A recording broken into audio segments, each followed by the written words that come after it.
Sensei.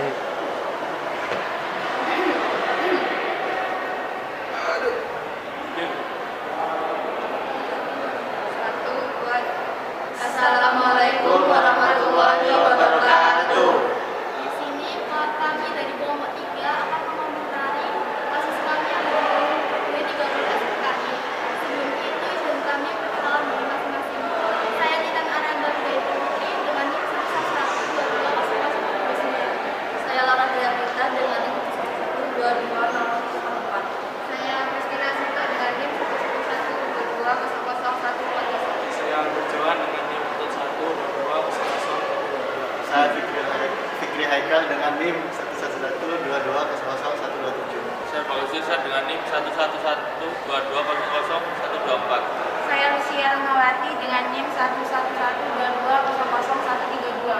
Saya Galucia Haruspita dengan NIM 11122000142. Latar belakang dari peristiwa G30 SPKI ini adalah peristiwa ini terjadi pada tanggal 30 September tahun 1965 yang diketuai oleh DN Audit.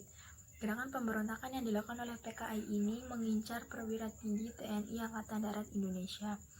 3 dari 6 orang yang menjadi target langsung dibunuh di kediamannya, sedangkan yang lainnya diculik dan dibawa menuju lubang buaya.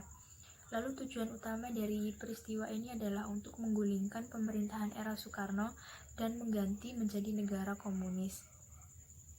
Lalu teori yang digunakan adalah seperti apa yang telah diterangkan dalam arti negara.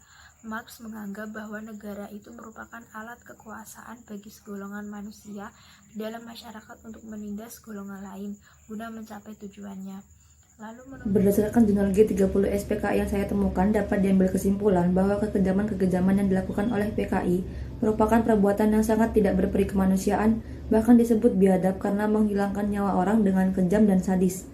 Kejahatan PKI ini sangat bertentangan dengan ajaran Islam dan kita tidak boleh membuat keberadaan mereka dilegalkan baik di Indonesia maupun di seluruh dunia. Masyarakat harus menyadari bahwa paham atau ajaran komunisme ini pada hakikatnya bertentangan dengan Pancasila.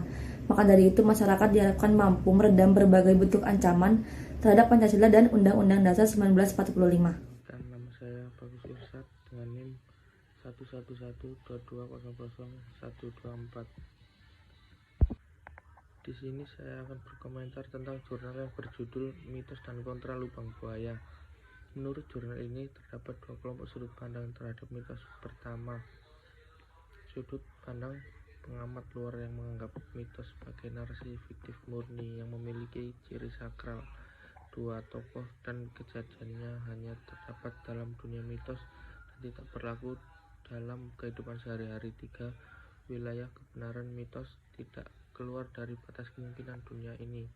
Kedua, sudut pandang pelaku budaya, native speaker. Mitos dianggap sebagai history true, cerita yang diyakini kebenarannya. Sudut pandang yang kedua ini berkeyakinan bahwa mitos memiliki setting atau tema sosial politik yang khas dan akibatnya juga memiliki ekspresi sudut pandang politik dan ideologi yang khas pula. Berdasarkan pandangan bahwa mitos memiliki pengaruh sosial dalam setting politik sosial tertentu, De Jong memperkenalkan konsep mitos politik, yaitu apabila pelaku-pelaku sosial menggunakan atau memanipulasi mitos untuk kepentingan politiknya. Baginya, fenomena politik berkaitan dengan fenomena mitos, hubungan antara raja dan negara, antara raja primitif dan raja modern, dan lain-lain. Itu bukan hanya sekedar perbedaan logis belaka, melainkan memberikan pedoman langsung terhadap kejadian-kejadian praktis sesuai dengan statecraft yang memang aktual. Di sini saya akan mengomentari sebuah jurnal yang berisi tentang dampak dari G30 SPKI di Jawa Timur. Menurut saya, peristiwa G30 SPKI di Jawa Timur terdapat dampak terhadap politik nasional dan internasional. Semua itu memberikan konsekuensi terhadap sosial di Jawa Timur. Karena dalang daripada G30S adalah PKI, maka PKI harus bertanggung jawab. Selanjutnya, peristiwa tersebut dinamai G30 SPKI. Kondisi kehidupan sosial masyarakatnya pun berubah menjadi aksi saling teror, pembakaran, dan pembunuhan terjadi di mana-mana. penangkapan dilakukan aparat keamanan tidak sesuai dengan ketentuan hukum. Banyak di antara mereka ditangkap tanpa ada surat penangkapan, maka ditangkap tanpa melalui proses hukum yang adil. Tindakan semena-mena itu hampir dilakukan terhadap semua tawanan politik. Perkenalkan, nama saya Kristina Sinta dengan NIM 11122000140. Pada kesempatan kali ini saya ingin memberikan komentar terhadap jurnal yang saya pilih untuk makalah tentang G30 SPKI, yaitu jurnal yang berjudul Peristiwa G30 SPKI di balik penetapan Hari Kesaktian Pancasila. Yang kita ketahui bersama, Hari Kesaktian Pancasila dilatar belakangi oleh kejadian insiden pembantaian yang terjadi pada tanggal 30 September. Ubah pokok Pancasila menjadi ideologi komunis. Tapi karena perlawanan yang diusahakan oleh PKI tersebut tidak berhasil, maka dianggaplah bahwa alangkah sakti dan sakralnya Pancasila. Pancasila mempunyai kesaktian yang tidak bisa digantikan oleh paham apapun. Pancasila tak bisa dirusak bahkan dirubah oleh pihak PKI pada saat itu. Karena kesaktian Pancasila itulah jadi diperingati sebagai Hari Kesaktian Pancasila setiap tanggal 1 Oktober. Hari Kesaktian Pancasila dilahirkan oleh Jenderal Soeharto dalam rangka melakukan kunjungan kepada pemerintahan Presiden Soekarno. Hari Kesaktian Pancasila mempunyai makna yang sangat penting bagi seluruh rakyat Indonesia.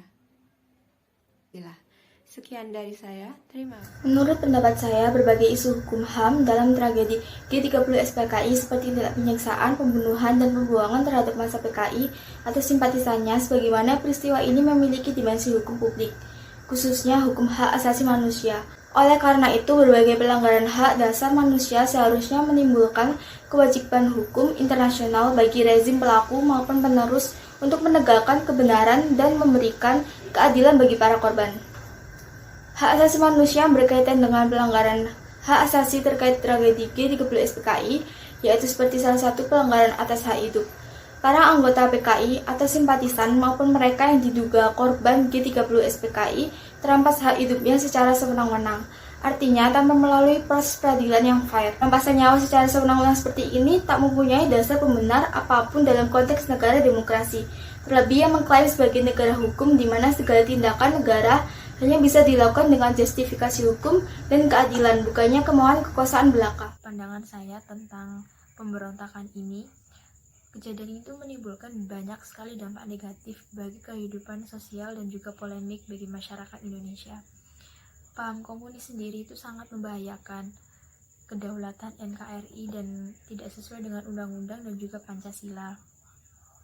Bung Karno pernah berkata, jas merah, jangan sekali-kali melupakan sejarah, karena itu kita harus paham bagaimana pengkhianatan dan kekejaman yang dilakukan oleh PKI terhadap Indonesia. Dari peristiwa ini kita tuh bisa belajar bahwa Tuhan tidak mengubah nasib suatu bangsa sebelum bangsa itu mengubah nasibnya sendiri. Janganlah melihat ke masa depan dengan mata buta. Di sini saya akan mengomentari jurnal tragedi G30S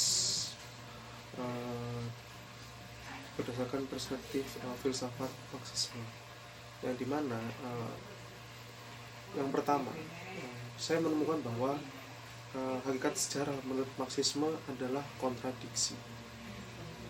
Yang kedua, filsafat sejarah Marxisme itu sangat relevan untuk memahami latar belakang ekonomi politik gerakan 30 September, yang dimana dengan menggunakan perspektif ini memandang bahwa pemahaman esensi dari gerakan 30 September itu adalah manifestasi dan kontradiksi kelas dalam masyarakat kapitalisme.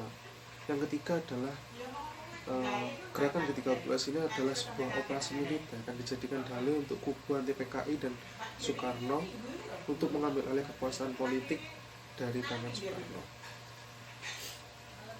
Assalamualaikum warahmatullahi wabarakatuh. Perkenalkan, nama saya Fikri Haikal dengan NIM 11122000127. Kesimpulan saya di sini yang bisa saya ambil dari kekejaman yang dilakukan PKI adalah di bidang ideologi PKI. Melancarkan upaya perubahan yang berdasar terhadap Pancasila, PKI berusaha mengganti sila-sila pertama, yakni ketuhanan yang Maha Esa, dengan rumusan kemerdekaan beragama seperti yang telah dikemukakan oleh Giotto dalam sidang-sidang konstituente pada tahun 1998. Menurut PKI, tidak semua masyarakat Indonesia beragama monoteis. Banyak diantaranya yang beragama politeis, bahkan ada yang tidak beragama sama sekali. Saya harap masyarakat Indonesia bisa lebih waspada dengan perubahan yang diusahakan oleh PKI dengan tetap memegang teguh Pancasila. Komentar dari kelompok kami, jika ada salah kata mohon maaf. Terima kasih. Assalamualaikum warahmatullahi wabarakatuh. Terakhir sing anu nggak usah dikasih.